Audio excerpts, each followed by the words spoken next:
Hey, what's going on, guys? It is the SMT. Thanks for tuning in to watch this edition of the SMT YouTube channel. If you are a new subscriber, welcome to you. If you're a returning subscriber, it's good to have you back.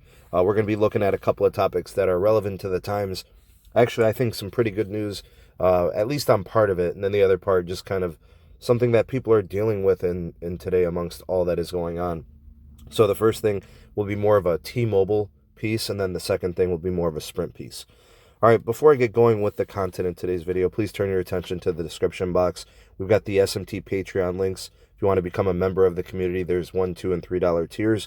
Get exclusive access to all types of videos, perks, and other interactions, including live streams and podcasts. Also, we have the Sneed Tech Twitter handle. We've got a link to the second channel where all our podcast live streams get archived. And then we have the Megadon.net invite code. Join. Make sure you take care of your protections of all your social media. Never need another social media platform ever again. Megadon.net. We've got the invite code. No algorithms, no ads, no tracking. Do check that out. Now for today's news, let's start first with what's going on with T-Mobile. Now, the merger was viewed by some to be all bad. And because of that, I think it's nice to shed some of the good light on this particular item. So T-Mobile is going to be getting access to additional spectrum holdings and operate licenses that could really bolster their network and help out customers in these times. So T-Mobile's network in some markets is highly congested. This should really help. So they're going to have access to Dish's 600 megahertz spectrums holdings. And what that's going to do is that's going to give them a nice little boost. Potentially, you may see a 15 megahertz boost in certain markets. So in places like, I already know that it's active in LA and some other larger markets, it's going to be addressing their congestion issues. Because think about it, if you were getting just a few megabits per second during peak times, that may now give you very usable speeds and allow you to not be disrupted or slowed down on any noticeable level. And it's not just Dish's spectrum that they'll have access to. It's also going to be Comcast, from what I understand, which is great.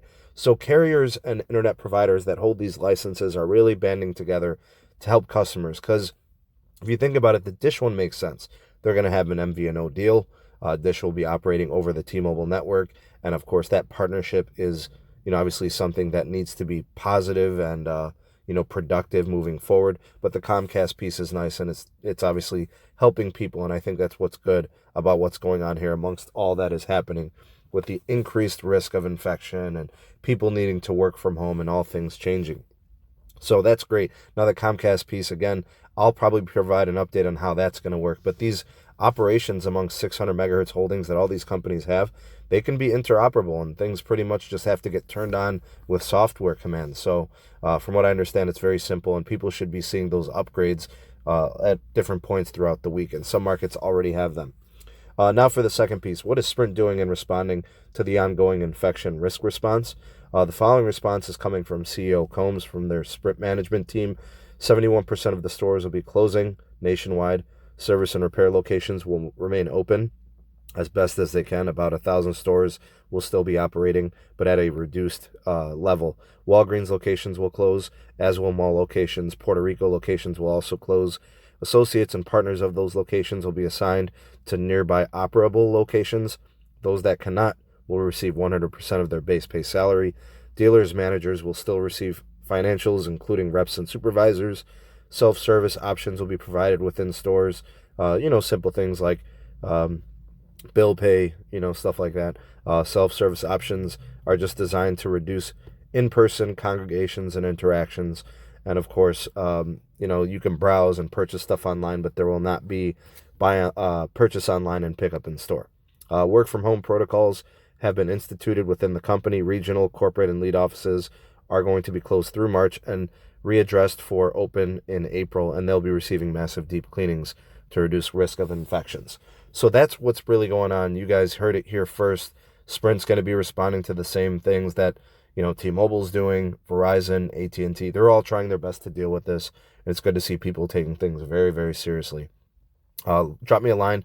Let me know what you guys think of these news topics. What do you guys think in terms of response from the T-Mobile piece as well as the Sprint piece? I don't know how many people this affects from the community here on the channel, but I'm sure there are some or possibly many. So let me know. Drop me a line. Post to the people of the SMT Nation. Go ahead and let your voice be heard. Now, if you could do me a favor, please like this video and share it to your favorite social media platforms. That would be amazing. And if you're new, hit that subscribe button and the notification bell. Go ahead and activate that sucker, and you'll be notified whenever I do upload new videos. That's pretty much it. I hope you guys have a great rest of the day. I'm the SMT, and we'll catch you guys on the next one. Peace.